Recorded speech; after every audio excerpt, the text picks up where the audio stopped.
Hello and welcome back to It's What I Do.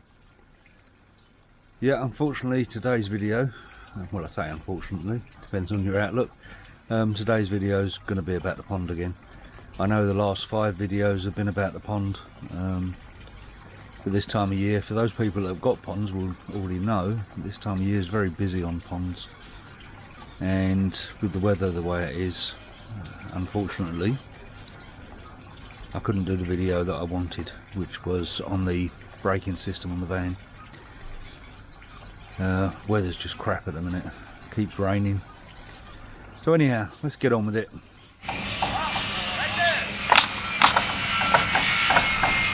So first up, a little bit of sad news. Unfortunately, I lost Tiny Tim. He passed away.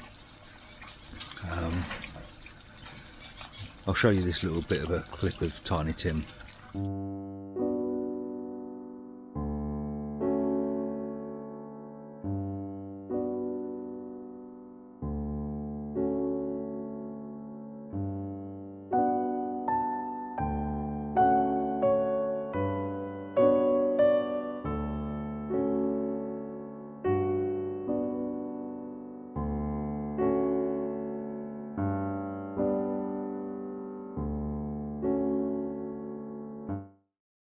Right, so what's happening with the pond? Haven't done a great deal to it. Just quickly turn you around and show you the pond at the moment.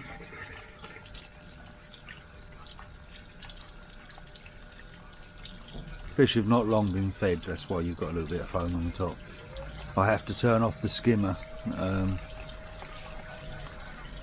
when I feed them, otherwise all the food ends up in that and not eaten. A couple of little jobs that I did. I've changed the air pump, you can see under there. I've put the Helia 60 litre pump on there.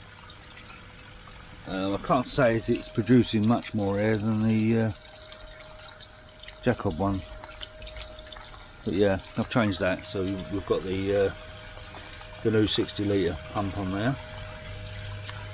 The upflow filter,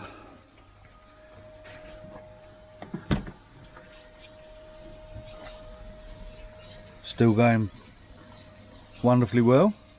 Something I have done, I've put in a little outdoor socket inside here.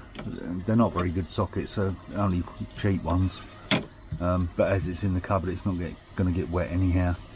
So yeah, I've put that on there and I've wired it into my main switch box there. So I've also put the normal air pump on there, so that's the normal air pump one, and you can see air goes off. I'll just switch it back on, air's back on. Yeah, so I've done that. This one's the switch for the air pump on the upflow. They're not in use. UV light, skimmer. It's only a floating skimmer, but it works. So yeah, I've wired the pump, which was actually wired to this box. I've put that back on a plug.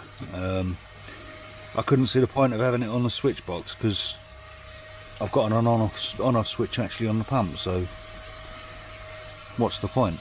Might as well leave it plugged in. So yeah, that's what I've done there. Still waiting for a couple of bits for the second upflow, which is going to go in there, but yeah, everything's running super fine. Still getting clumps of algae, blanket weed algae coming through. I was hoping after vacuuming it yesterday that it would stop that, but obviously it hasn't. It's not as much as it was, but it is still there. I mentioned on one of the other videos, oh, excuse me,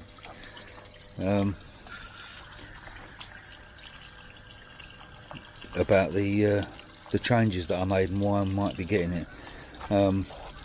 When I changed the pond the pumps, which used to sit on a box there, and I put that one down onto the floor.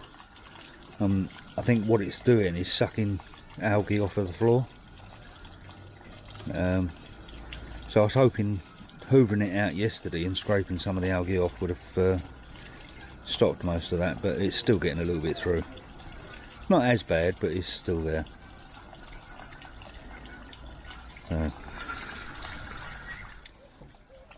not quite sure how clearly you're going to pick that up, but the pomegranate is out in bloom. Not sure what plants these are. I'm not the plant expert, that's the missus. She's a plant expert, not me. But anyhow, this one here, it's gone berserk. You can see how big it is compared to the one that's next to it. And I think that's because, I don't know if you can see it, but the roots from that plant are actually trailing down out of the basket into the pond. You can see them there, so I think that's picking up all the goodness out of the water and just gone berserk, whereas the other ones around the pond haven't grown quite so big. I've added some of this stuff out of the front pond. We've got a wildlife pond out in the front garden. You've probably seen it, I don't know, but I've added some of that into these sides there to try and reduce the phosphates and such in the water, because I do suffer with phosphates in the water. That could be a lot of things though.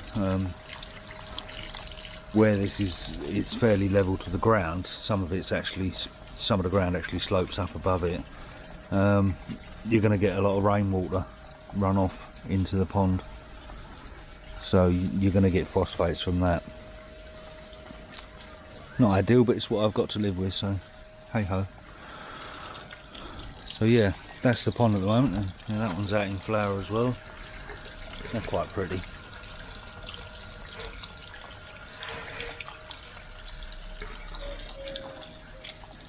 So that's the pond at the minute. So yesterday I put out a little short of the lights in the garden, the new lights. Just show you one of them. That's one of them there. They're little LED lights. They're quite expensive. In fact, they're very expensive. But they do make a nice addition to the garden. Shows the garden up lovely at the night time. So yeah, little quick span round. You can see the little garden. I love these begonias, they're gorgeous. Look at that. Absolutely stunning. It's funny when you watch them on the video of a night time with the coloured lights, you can't see those flowers until the red light comes on, and then the red light comes on and they just pop, really do stand out. Absolutely gorgeous. Yeah. So that's the garden.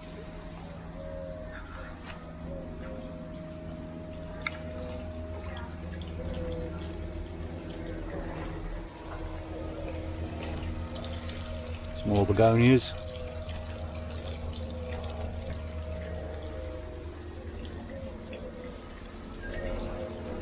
Give you a different view of the pond from this side.